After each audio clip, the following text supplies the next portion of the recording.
আকাশবাণী কলকাতা সমীক্ষা শিরোনাম ছন্দে ফিরছে নদিয়ার তাঁত। লিখেছেন অনুপম মোদক। করোনাকালের নব্য স্বাভাবিকতা পুরনো অনেক কিছুই বদলে দিয়েছে। চ্যালেঞ্জ হয়ে দাঁড়িয়েছে ঐতিহ্য ধরে রাখা। দেশভাগের আগে থেকেই হস্তচালিত তাঁত শিল্পে নদিয়া জেলার বিশেষ একটা জায়গা ছিল। প্রতিকূল পরিস্থিতিতেও সেই অতীত ঐতিহ্য বহন করে চলেছেন এখানকার তাঁত শিল্পীরা। প্রযুক্তির জয়ধ্বজা উড়িয়ে যন্ত্রচালিত তাঁত যতই আসুক, হস্তচালিত তাঁতের কদর আজও অটুট। শিল্পীদের হাতে তৈরি নকশা আজও একইভাবে নজর কাড়ে। এখানকার তাঁত শিল্পীদের হাতের কাজের খ্যাতি জগৎজোড়া।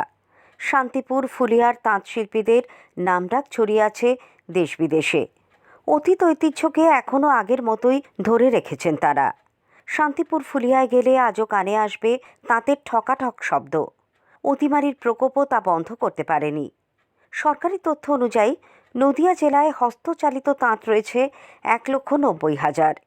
এর সঙ্গে প্রত্যক্ষ ও পরোক্ষভাবে যুক্ত আছেন প্রায় 4.5 লক্ষ মানুষ। তাই যতই সস্তা বা যন্ত্রচালিত তাঁতের শাড়ি বাজারে আসুক না কেন, এখনও বহু ক্রেতা হস্তচালিত তাঁতের শাড়ির কদর করেন। আজও পার্শ্ববর্তী বিভিন্ন জেলা থেকে শ্রমিকরা ফুলিয়ায় আসেন এই শিল্পে কর্মসংস্থানের জন্য। কৃত্তিবাসের স্মৃতি বিজড়িত ফুলিয়ার টাঙ্গাইল শাড়ির বিশেষ কদর আছে বাজারে। শুধু টাঙ্গাইল নয়, নানান ধরনের হস্তচালিত তাঁতের শাড়ি কিনতে দেশের বিভিন্ন প্রান্তের মানুষ ছুটে আসেন ফুলিয়াতে। কোভিড সংক্রমণ আর লকডাউনের ক্ষতি সামাল দিতে এবারে পুজোর মুখে তন্তুজোর পক্ষ থেকে ফুলিয়ায় শিবির করে তাঁতিদের কাছ থেকে সরাসরি শাড়ি কেনা হয়। শতাধিক তাঁতি তাদের তৈরি 3,000-এর বেশি শাড়ি তন্তুজের কাছে বিক্রি করেছেন, যার বাজার মূল্য 25,67,000 টাকার মতো। ট্রেন চলাচল তখনও শুরু হয়নি, বিক্রি বাটাও বন্ধ। সেই অবস্থায় এই উদ্যোগে অনেকটাই সহায়তা হয়েছে বলে তাঁত শিল্পীরা জানিয়েছেন। ফুলিয়ার পরেই আসে শান্তিপুরের তাঁত শিল্পের কথা। এই শহরের তাঁত শিল্পের ইতিহাস বহু প্রাচীন। শোনা যায় অদ্বৈতাচার্যের সময় থেকেই এখানে তন্তুবায়দের বসবাস ছিল।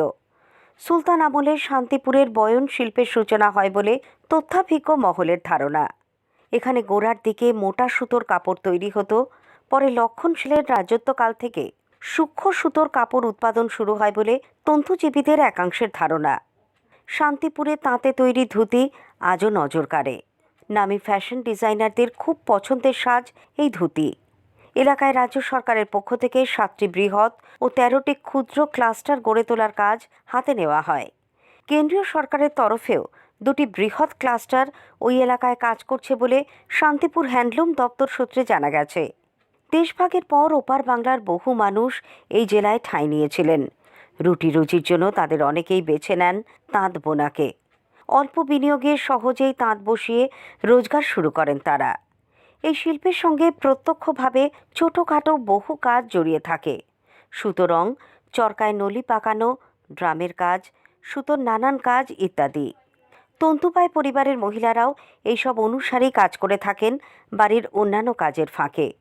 কেন্দ্রীয় সরকারের আর্থিক সহায়তায় ওয়ার্কশেড নির্মাণ, তাঁত ঘরে আলোর ব্যবস্থা, উন্নত মানের প্রশিক্ষণ চালু রয়েছে। তাতেও সুফল মিলছে বেশ। ধুবুলিয়ার রাজাপুরে কৃষ্ণনগর 2 নম্বর ব্লক লেভেল ক্লাস্টারের মাধ্যমে কেন্দ্রীয় সরকারের আর্থিক সহায়তায় 10টি ওয়ার্কশেড নির্মাণ করা হয়েছে। ফলে এলাকার অনেকেরই সুবিধে হয়েছে। রাজ্য সরকারের তাঁত সাথী প্রকল্পে জেলার অনেকেই তাঁত যন্ত্র পেয়েছেন। এর ফলে তাঁদের আর মহাজনের মুখাপেক্ষী হতে হচ্ছে না। নিজেরাই তানা সংগ্রহ করে কাপড় বুনে তারা বাজারজাত করছেন। অতিমারির কারণে তাঁত শ্রমিকদের সমস্যায় পড়তে হয়। গণপরিবহন বন্ধ থাকায় এখানকার উৎপাদিত বস্ত্র সামগ্রী বাইরে যাওয়া এক প্রকার বন্ধ হয়ে গিয়েছিল। সুতো আমদানি করতেও বিশেষ সমস্যা দেখা দেয়। কিন্তু সেই সংকটকাল অতিক্রান্ত। করোনার ভয় এখন অনেকটাই কমেছে। ট্রেন চলছে, স্বাভাবিক ছন্দে ফিরছে জনজীবন। তবে তা নব্য স্বাভাবিক। মাস্ক সেই জীবনের এক অত্যাবশ্যক সামগ্রী। নদিয়ার তাঁতিরা এখন সরকারি বরাতের মাস্ক যোগান দিতে ব্যস্ত। ভ্যাকসিন সহজলভ্য না হওয়া পর্যন্ত মুখাবরণের চাহিদা তো থাকবেই। সমীক্ষা শেষ হলো। এটি লিখেছেন অনুপম মোদক।